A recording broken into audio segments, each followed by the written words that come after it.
Welcome back again, and we have Thabisho with us. He'll be taking a session on idea finalization and prototyping. All right. So before we start, I just want to tell you just one thing.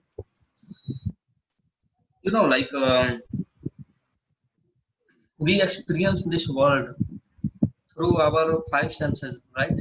Through our eyes, ears, nose, taste, and the touch.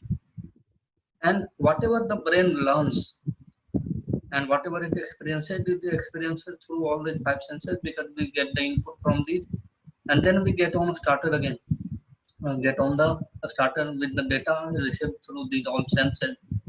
All right, everyone agrees, right? Or is there anyone who disagrees with me?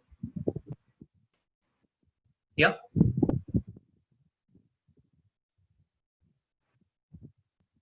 Right. Cool. So the point is, whenever you are trying to do anything or whatever, if you want full involvement of your brain, then you have to make full involvement of all your senses. Now this is also agreed upon to everyone, right? Because if you want full involvement of your brain, of your mind, you need full involvement of all your senses. So now when we are gonna start with the prototyping and idea finalization, Thabiso is going to take you through lots of different ways of prototyping, in which you will have to employ all your senses. There are many types of other like different types of prototype, where you actually have to get your hands dirty, because that's the way to do it. It's not like you just pull out your computer and start typing a code, or start making some diagrams and all. It's not always like that. You have to use actually your hands and your brain and all everything together. You do not have to do everything totally on computer. So that's thing Sabiso will be telling us, right? And I am also excited to know more about this. So over to you, Sabiso.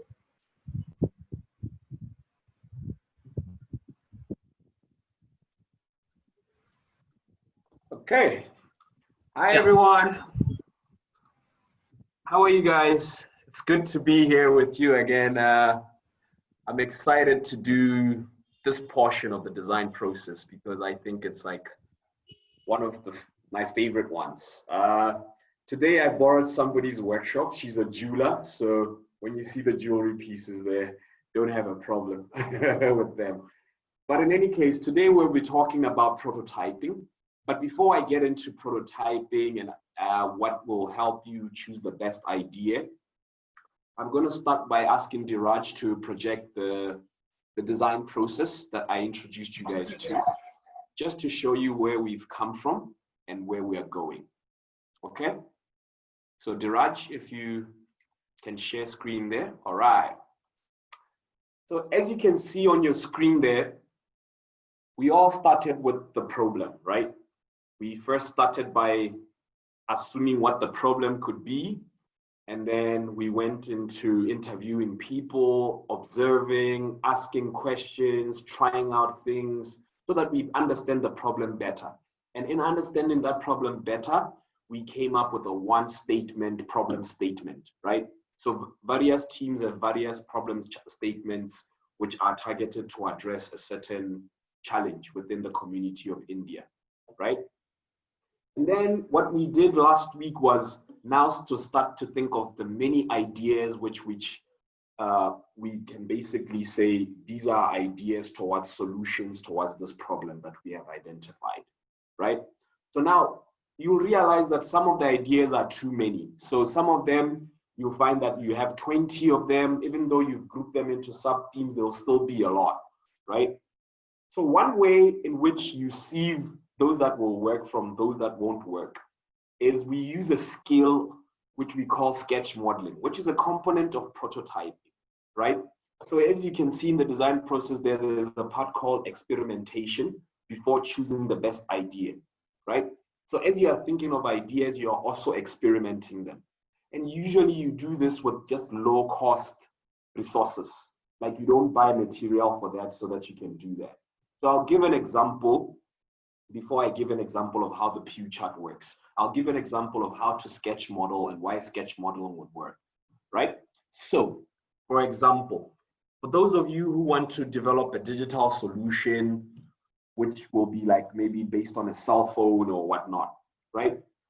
By the time this Friday maybe comes, you probably won't have been able to buy the software that you need to code and all those things and everything else, right? But you will still like to engage with the people who are potential investors or clientele or users of your technology so that they understand how it is and how it will work, right? User interface and stuff like that. So here, as you can see, I have a scrap box of cigarette. Here I have a bottle, which is just like also just scrap. Here I have some paper, manila paper. I have some markers over here with me and crayons and all the stuff. I have a pair of scissors, right?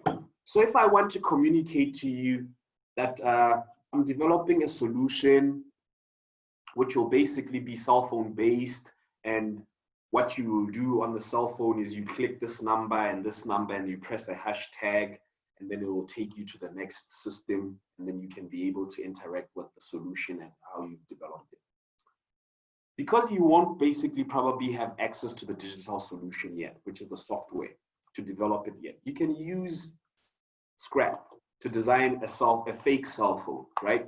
So basically with your pair of scissors, you will cut the box, and then you can look at it, and then you can choose to scrape it if you want to scrape it, right? So that it becomes more clearer. And then if you want to add numbers to it, can basically with your marker say, okay, this is number 1, number 2, number 3, number 4, number 5. So you see now it has little buttons, right? And then I can make this part the screen.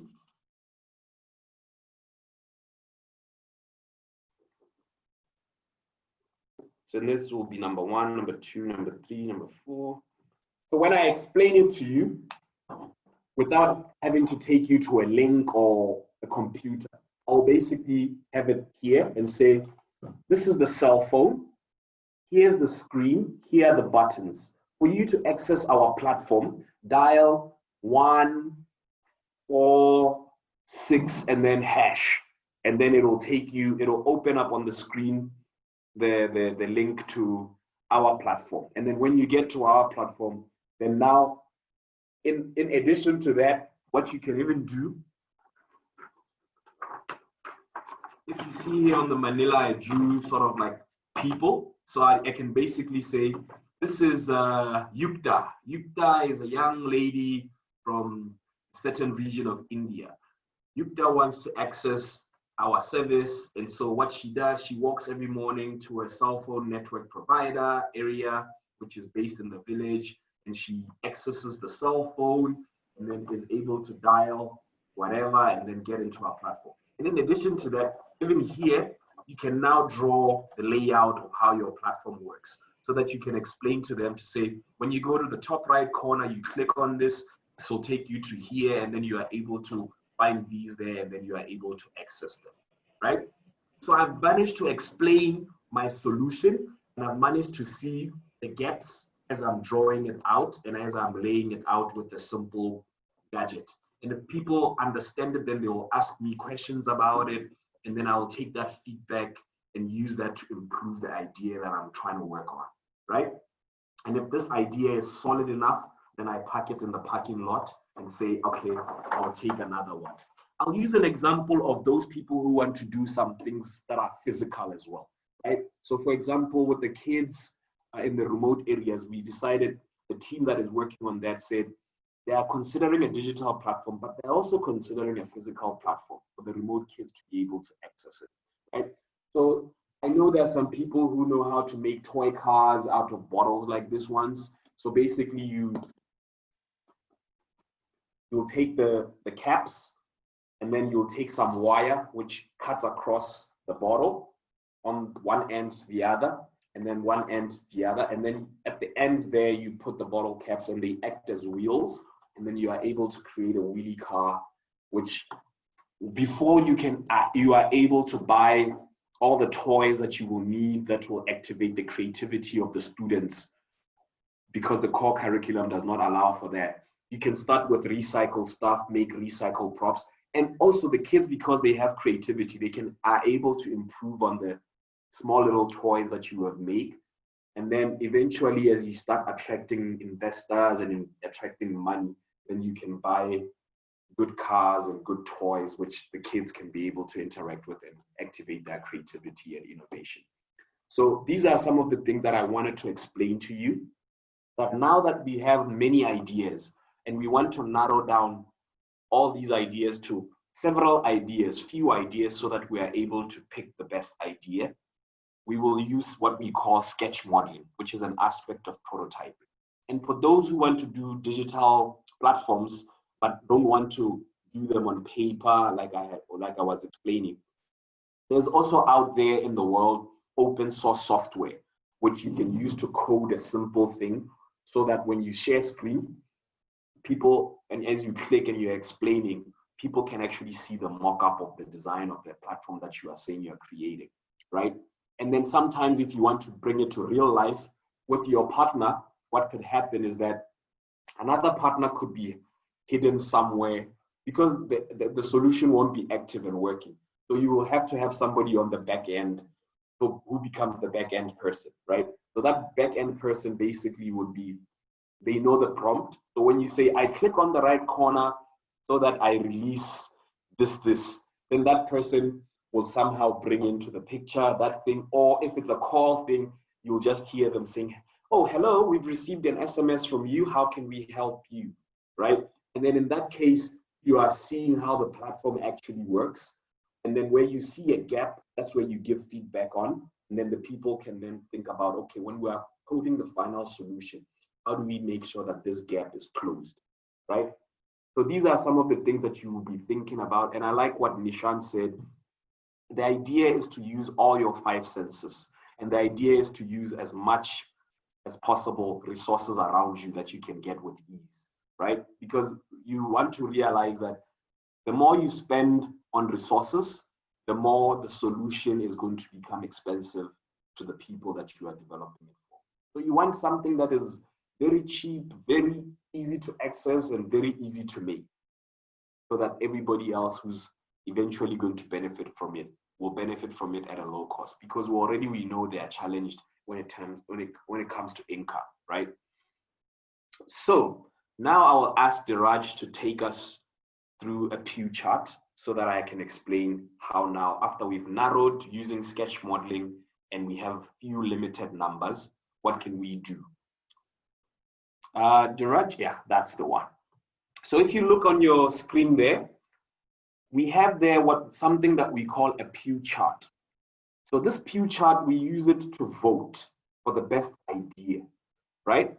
And as I explained before, for those who have heard about this from me, who are under my mentorship, so first and foremost, you set yourself targets, right? So if you look there, this is the problem statement here was that a community is struggling to shell maize, and the traditional ways of that they are shelling maize has become very painful and strenuous for them, right? So the baseline one is that normally they use hands to shell their maize, and over time it gives them blisters over here, right?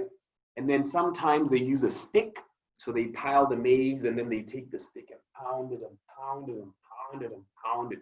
And usually that leaves them with back pains at the end of the day. And then somebody, when they were idea thinking, thought maybe if you put them on the ground and maybe either cows or elephants come and step on them, so pounding effect, then it will help with the shelling, right? And then, as I mentioned, as they gathered information, they got to understand that there was a maize sheller made in China. And so they decided on how to make their sheller differently. But they took it and put it there to vote along with the other ones which were part of the baseline. So when they voted, they are using the target weight, right? So first target that they set for themselves is that whatever solution that they are going to make, it needs to be easy to make for everyone in that community, because the people want to be able to make that thing to shell their maize. And then we decided to give it a 10. So that's the voting weight that it has. And then we will say it should be easy to use. So I should be able to shell my maize with ease, such that, you know, it's better than getting blisters, it's better than getting back pains, right? And then the thing that I'm using to shell this maize needs to be able to shell all the maize from the maize cob, so efficiently, right? So when you use your hands, yeah, it can do it efficiently, but there's limitations, right? When you use your stick, it can over a long period of time, but it has limitations of the back pain it gives you. With the pounding, it can probably do the shelling, but probably won't do enough, because some of it will just sink in the shell, the cob, as opposed to shelling, right? But when it's starting and they're still on top, it will probably shell a little bit, right? But when you use the maize sheller, you just put the maize through it and you do it very effectively. So when you look at the votes now, so we will go to easy to make. So then when we vote, we say, okay, our hands easy to make. Because we all have hands naturally, besides for people who have had an unfortunate situation, we assume the access to your hands is very easy, right? So that's why we gave it a full mark, which is 10, right? And then when we go to the stick, sticks come from nature, so you can basically pick up a stick anywhere and pick the weight that you want and then be able to use it. So that's why we gave it a 10, right? And then with the pounding, you will have to borrow from the mechanism of how an elephant steps or how a cow steps, and then try to create two different props that will be able to have that pounding. So that's not quite easy to make, but it's easy to make. So that's why we gave it a 7, right? With the maize sheller, because they have designed the jig, they have designed the process of how to make it, and they've realized that it's quite easy to make. That's why they voted and gave it a 10, right? Easy to use. Hands are easy to use, but as we mentioned, over time you get the blisters, right? So when you get the blisters, that creates a limitation. And so that's why we gave it a 5 as opposed to a full 10, right? Stick, same applies, easy to use, but it'll give you those back pains. So hence the 5. The pounding, it may be easy to use, but it has a difficulty in the sense that because of the pounding, the accuracy may probably be a challenge in tweaking it and making it very accurate such that it pounds all the maize of different sizes at the right time and shells them all. So that's why we gave it a 3. And then when we go to the maize sheller itself, it is easy to use, but it takes a short period of time for a learning curve to happen. And then once that learning curve has happened, then you are on your way, you are able to use it with ease, right? So that's why we gave it a 9. And then when we go back to the next target, which is shells all the maize, we realize that the hands can shell all the maize, but because of the limitation of the blister, we basically gave it a 3 because that pain will affect how you keep shelling and how much of it you shell out of your maize cob. Same applies with the stick. The more you pound, the more the back pains. So the less shelling that happens. Same applies to the pounding. When it starts, it will start well, but as the maize cob starts sinking on the ground or the place that you have set all the maize to be pounded from, it starts becoming very, very weak in terms of shelling. But the maize sheller, once you have learned the learning curve and you just use it to shell, then it's quite easy to use, okay? And how the maize sheller is designed is such that it's just like this sellotape here, but on the inside it has little grooves that go on the inside. And then you just fit your maize in there, and then you just spin it back and forth, back and forth, back and forth, and it just shells all the maize, okay? So that's how it works. And then after doing all the voting per target, you add the totals down below. So you see for hands, it has 18, for stick, it has 17, for pounding, it has 11, and for the maize sheller, it has 29. So based on the results, you can tell that, okay, the winner here is the maize sheller. So then when we go back to the design process, the next step that will follow is now you working out the details of how you're going to build a maize sheller. So you will need corrugated metal iron sheet, you will need a hammer, you will need a ruler, you will need a marker, you will need measurements of 23 by 5 centimeters. You will need a jig, which will help you make the grooves that go on the inside. You will need a plier so that you are able to clamp after you bended the metal. And then you will need a nail, and maybe you'll need a rod and 2 blocks of wood type stuff, right? Which then will explain the process of what you will need to basically then create your final solution. Then once you have all the details, then you start prototyping, right? So now at that prototyping stage, you are making a real working prototype. And this real working prototype is now what you will then share by yourselves as a team, test it to see if it works effectively to how you would like it to work. And then from there, you will do a showcase to the community so that the community can appreciate it, because they are the final end users of it anyway. And then once they have appreciated, they will give you what they think about it. And what they think about it as feedback is what gives us the new problem. So then we close off the design process.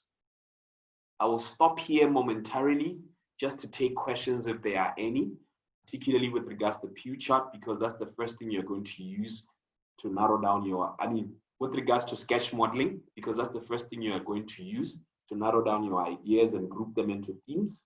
And then once you have them into themes and then you set up your targets, then you will use the Pugh chart. So if you have questions about the Pugh chart as well, you'll ask me that. And then about working out the details, then you can ask me that. And then we'll get into prototyping, which is building it, right? So questions from you, my friends. Any questions?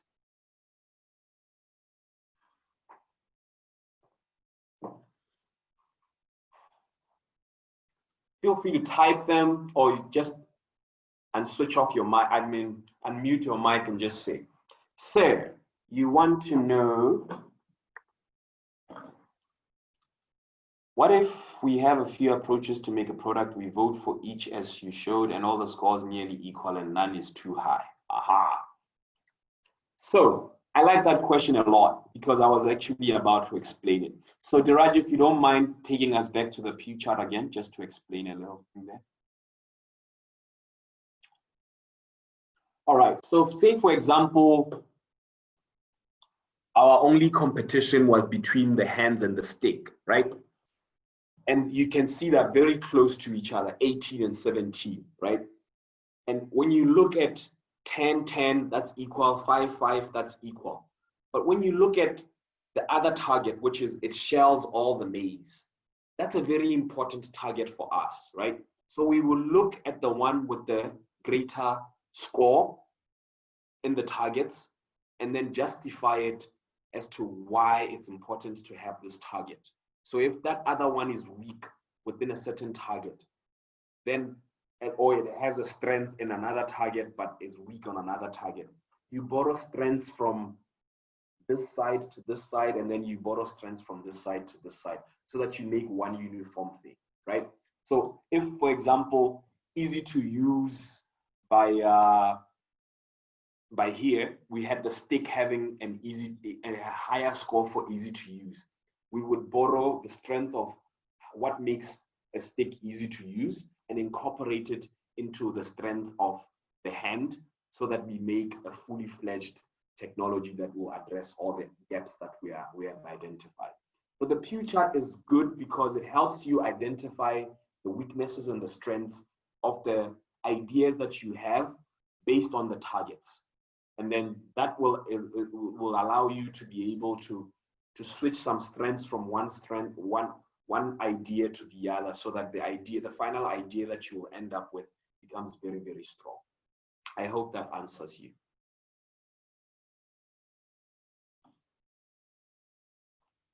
Giving a score to each idea will be a difficult. How can we wisely express that in numbers? Our brains will subconsciously give more score to the idea which is personally like the most. Yes, that is a given and that is natural, right? So the reason why we have the Pugh chart is for you guys to fight as much as possible. Okay, well, not to fight, but it's generally a tool which allows that bias to fall off, right? Because coming up with the idea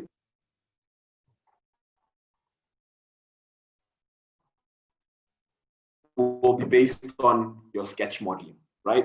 So when you say, no, but if here we should give it a 10. And if I say we should give hands easy to use a 10, then I should be able to test that, right? I should be able to have a piece of maize here and grab it and then use it and show people that this is really easy to use. And then everybody else can test it and agree with me. Then we would agree, okay, a 10 is too high, maybe let's give it a 9, right? And the idea is for you guys to be open as much as possible because, mind you, the idea is not to protect your idea. The idea is to build up on each one of you's ideas. So by putting your ideas there and being honest about what your idea can do is giving the whole team an opportunity to improve on it, such that they will identify some of the weaknesses. They will also identify some of the strengths, and then are able to couple those strengths and weaknesses such that the final idea that you end up choosing, even if, so for example, the maize sheller, they're worn, right? But had one of the targets had been weaker than the other two baseline ideas, we could be borrowing a strength from those baseline ideas and then still adding it to the maize sheller so that it becomes a very strong type of solution, which is inclusive of everybody's gaps and everybody's challenges. I hope that answers you. So I know it's going to be a difficult task. It's going to test your team dynamic. It's going to have you fighting. It's going to have you guys stepping back a little bit. What we normally encourage, and I would encourage you guys to do, is individually do a Pugh chart vote by yourself for all the ideas, and then come together as a team, then share your scores. You'll find out that for some, you have similar shared scores. Where you don't have similar shared scores, then you can discuss a little bit to agree on what should be that right score. If we have ideas and it looks similar, then how do you choose the best one? It's the same thing, like I just mentioned. Base it on the independent scores of each target, right? So each target will give you a strength, each target will give you a weakness of each and every one of the ideas. And sometimes they could be similar. So say for example, you have a cell phone-based platform and a computer-based platform. Those are technically, in this world that we're living in, similar ideas, but they could be a weakness of having a cell phone over having a desktop, right? And that is what will guide you to say, but this is the strength, so let's stick with this solution. What if borrowing between approaches is not possible? Because in our case, all our approaches have serious demerits and none is perfect. So none of any ideas are perfect, actually. All of them have demerits. And so what you do is you'll realize that some have higher demerits than the other ones, and that shows strength. So if, for example, with the maize and the hand, the hand and the stick, what we have seen is that there's a demerit in shelling, right? Because after some time you get blisters. That's an ergonomic challenge. But back pains and blisters, which ones are more painful and which ones come easily and more frequently? Maybe someone would say back pains are easy to get as opposed to blisters, right? And so maybe hands are better than using a stick based on that target, right? But you are judging it based on the demerits of the two technologies, not necessarily the strengths, right? Okay, I hope that has answered you. Keep the questions coming.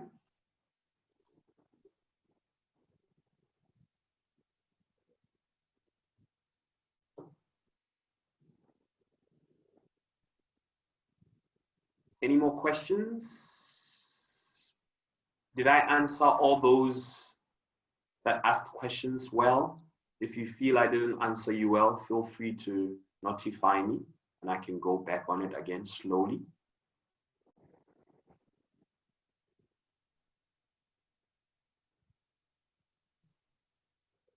No questions? All right.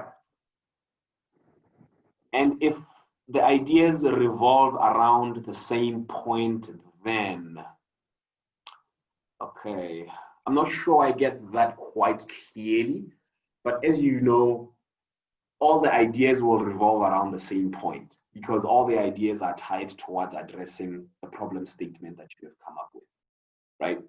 So as you saw, all the ideas that we have here, the main goal was to shell maize. How do you shell maize with ease, right? So they will always be targeted towards the same point, but they will differ as to how they get there.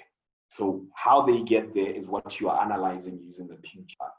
And then based on what you've understood on the Pugh chart, then you can choose which one works best to get us to the point that we're trying to get there. I hope that was clear.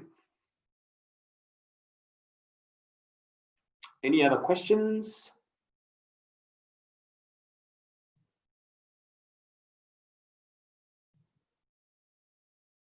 What if they're equally good? Yes, that's what I said. Is if they're equally good. So for example, the 3D printed maize sheller and the maize sheller that we make without 3D printing or without welding, they are both good. They will both do exactly the same thing, but maybe the demerit of the other one is that because we don't have 3D printers, we can't easily make the other one. But because we have this type of material and resources that we can access, we can make the metal one. So now when it comes to that, you can borrow some strengths from the 3D printed one and see how you can incorporate them into the metal one. So combination is very key. As remember, making ideas or coming up with ideas or creating solutions largely lies on building on each other's ideas. Okay? You don't say, this is the one path, because the one path is coming from your bias, your view, your observation, your asking, your trying. Another person also saw it from a different perspective. If you bring those perspectives together and harmonize them, you come up with something very actually good, which is why we encourage diversity and we encourage co-creation. Any other questions?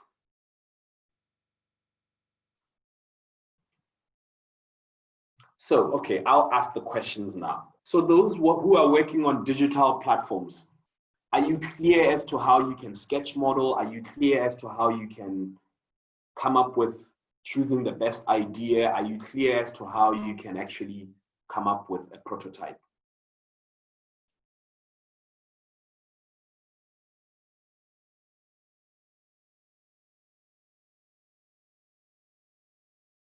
Yes, no? All that are clear, say aye.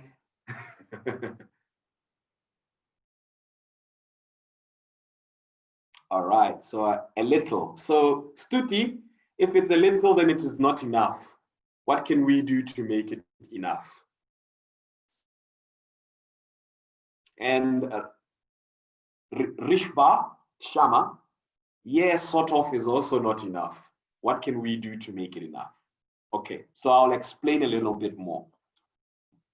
So there's two ways you could do sketch modeling and prototyping for digital solutions. This largely involves your creativity and your ability to communicate using storytelling. And the storytelling needs to be very physical and clear to everybody so that when you explain it to them, they're able to engage with it and see everything in perspective. Sometimes you can use a mock software, open software, where you will code your solution. And then after coding your solution, basically then you will bring it to life a little bit, temporarily host it, such that when people engage with it, they can see the user interface and how it looks like, so that they can give you feedback on that, right? But normally I like to encourage you to go with the storytelling first before you move to the mock. Because the mock, you can do it at the next level, which is when you are now testing, beta testing your actual platform, which you would have coded. And then after that, that's when you can refine it based on the user feedback, right? So as here, I was showing you this Manila paper, right? And I was trying to tell how you can use it to tell a story, right? So say I develop an SMS platform for COVID-19 patients, right? So basically, people will text me by punching in a code somewhere at their homes, right? So they will dial whatever, and then it sends me a prompt to basically it's supposed to send to the server, right? But because we haven't developed the server and the server linkages yet and all those things, we want to communicate the message of what will happen when you send me the thing. So I can have my partner sitting next to me, maybe hidden at the back end somewhere, right?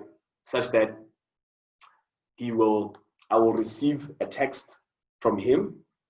And then after I receive the text from him, I will call him. Call back. Hello, this is COVID-19 response medical emergency team in India. How can we help you? Oh, hi, my name is Sahil. I'm based here in Bobone Baswa, and I'm challenged with, I think I have corona. What can I do, right? And then we'll keep engaging. And this shows that when I receive the SMS, this is what will happen, right? So basically, it shows what will happen when I receive the SMS into the server and the server notifies me, and somebody who's our call center person will be able to respond to that, and then you'll be able to give them clear instructions of what is happening to you. And then maybe the person who's seated here as a call center engager has a list of frequently asked questions, but also frequently given out solutions to patients who call and give all these details. So then they'll pick, oh, okay, have you tried doing this? And then that person will tell you what's happening, what's not happening. And then if you reach the last one, maybe we could create a platform where now we are linking them to a doctor whom we have under our database, something like that, so that they advise them from a medical technical point of view, right? In that case, you have been able to show what your solution is and how it will work, but without having to go through the stress of where am I going to find the software? Who am I going to get to test the software? All those things, right? But you have managed to, and then we are able to give you feedback to say, exactly, you can make video animations explaining all your prototypes, exactly. So storytelling is very key in explaining your solution.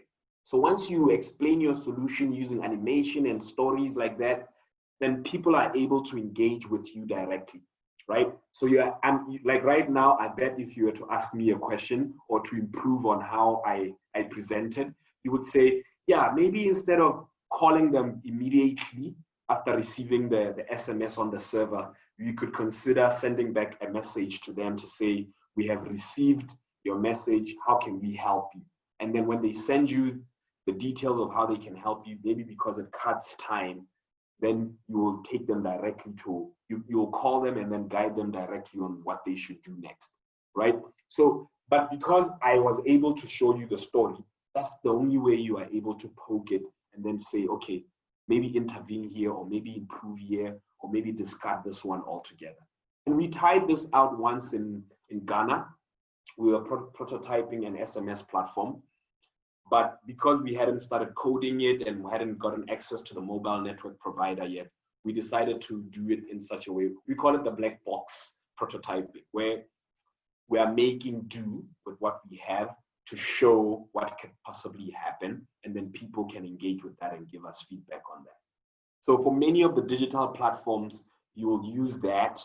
And for many of the physical interactions, you can just use simple sketch modeling, where if you are wanting to build a spade, you can just build a spade with cut boxes for ice. Just to, if it's an aesthetics thing, you want to see how the aesthetics will really look in real life, because you want to move your idea from the mind now to reality, right? So you have to be able to quickly sketch model something which you will be able to test if it will do the job that you want. If it doesn't, then think about how you can improve it quickly up until you're able to say, okay, I will go with this as an idea that we should vote on, right? So I hope that was very clear. So Stuti, I hope a little has now become a lot. And Rishpa, Shama, I hope yes, sort of has now become hell yeah.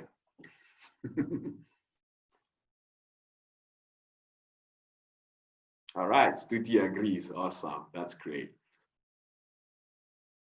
Aha. So Shama, I agree with you, of course. Nice. Okay. So on that note, maybe Diraj, if they don't have any other questions, you can take us back to the design process so I can show them where we are and where we're moving now. All right. So we find ourselves in the design process between experimentation, choosing the best idea, working out the details, and building it. So we are on the bottom loop, right? On the side. So the experimentation is to sketch model so that you sieve out the many ideas that you have that you want to put into a Pugh chart, right? And then the choosing the best idea is where you are going to use the Pugh chart to choose your best idea, right? Based on the targets that you would have set for your solution. And then working out the details is now where, because you are supported by us, you will now put together a list of the things that you will need to develop your final solution. And then we will see how we can provide you with some of them, and some of them how we can help you cheat, right? Or some of them we can maybe advise you, maybe you don't need this one, maybe pivot a little bit like this. And then once you have all those materials and the resources that you need, then you will build your first working prototype. So a first working prototype is something that is the actual thing. So if you are saying you are building a platform to assist people with their depression, we will literally want to see that platform in life, so that when you send me the link, I'm able to click on it and test it. But because like I said, the extra part of, having a mobile network provider on board, having, on board may come later. There are some open source softwares which can give you enough permanence for that working prototype to be able to be tested, beta testing, before you are able to launch it, right? So this is where we would like to engage with that. So at the testing part and getting feedback part, the testing part you will do individually, internally, I mean, by yourselves as teams, together with your mentors, to say, hey, we've developed this, can you test it for us? You keep testing amongst yourselves as a team to see if it's working towards the right goal that you are intending to. And then on Friday, this Friday, we want you to showcase your first working prototype so that we can give you feedback with the other mentors and maybe some other participants from the other teams, right? And then you will take this and you will have new problems to go and improve on it. Then next week, Friday, after having a whole week to build it and make sure that it's working accordingly based on the feedback that we would have given you, then we will give you an opportunity to showcase for the last time before the program ends. And then you will get final feedback, which even after the program, you are able to use to iterate your solution to make it very inclusive. Is that clear where we are? So we are at thinking, we are done with thinking of ideas, we are done with the problem statement. Now we want to narrow down some of the ideas we have so that we have fewer ideas which are making sense. Then we'll put those into a Pugh chart, we'll vote for them. The one that wins, we will, after assessing all the strengths and everything, and then we're comfortable, then we will work out the details, which we will share with the mentors so that they can see what they need to do to provide for all those needs that you have. And then once they are provided back to you, then you will prototype. So here's your timeline, which is very, very stringent. So we're going to use a methodology called rapid prototyping, right? We're going to be fast, we're going to fail fast, we're going to learn fast. right? So what will happen is that today and tomorrow, no, in fact, it's today, you will spend the whole time sketch modeling, narrowing down everything, and then you put them into the Pugh chart, your final ideas, and then you vote for them. And then tomorrow, those that will be meeting with their mentors, you will then give them the results of your Pugh chart. And then after giving them the results of your Pugh chart, they'll give you an opportunity to now work on your details, finalize all your details, send them back, discuss with them and agree. And then after agreeing with them on the final ones, then they will be able to revert back to the larger coordination team. Then we'll see what's available where and then provide it for you guys. And then you start building. You're going to build very fast between Wednesday and Thursday, because Friday, we just want you to present. No more questions, no more anything. We just want you to present. So be at maximum harassment of your mentors between tomorrow and Wednesday. Because between Wednesday and Thursday, between tomorrow, Wednesday and Thursday, even today. But by Friday, no engaging with mentors until after you have presented your first working prototype. I hope that's very clear. I will stop here. It's always great engaging with you guys. I look forward to seeing some of the most innovative stuff that you're going to come up with. Do you guys have any questions for me yourselves before we close off?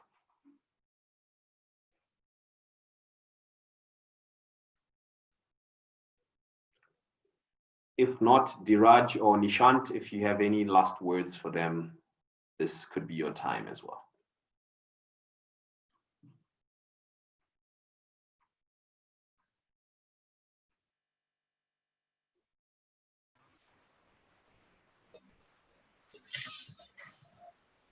All right, Nishant is back. No, actually, I was here only. Yeah. All right. Actually, I'm waiting for questions from them. Yeah, looks like there are no questions. So if we have any last closing statements for them, that's cool. Okay. Guys, so shall we take to understand that you understood everything and you don't have any doubts and questions, right? At least respond to this.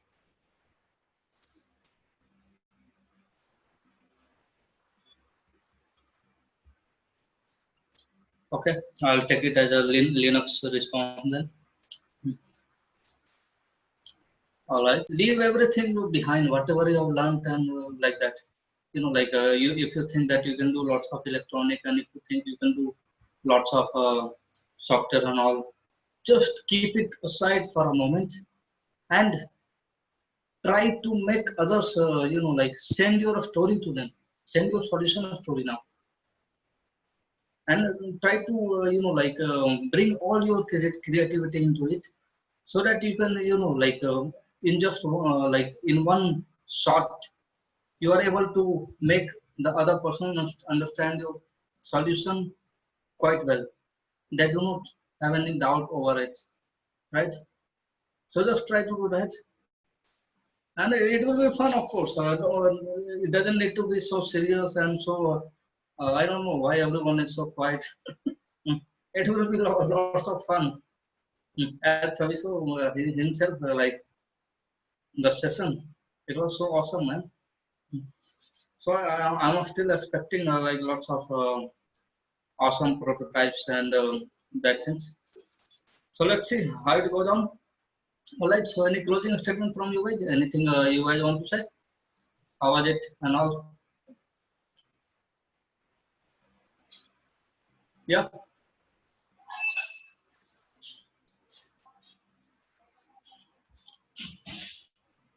All right, Stuti. We are also excited. Okay. Okay. Nice. Thank you very much, Chavishu. Thanks a Yeah, lot thank you. for this session.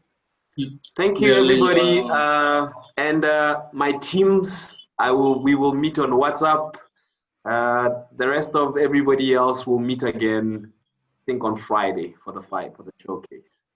Have a great time and stay amazing. Yeah.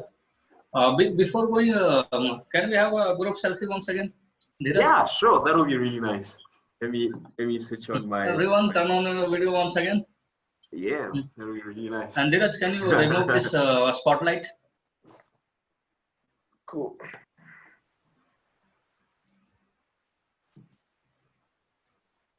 All right. Indeed, even when you are failing, share that, because failure is also part of the fun process. It's not like you are going to just succeed and share only the success.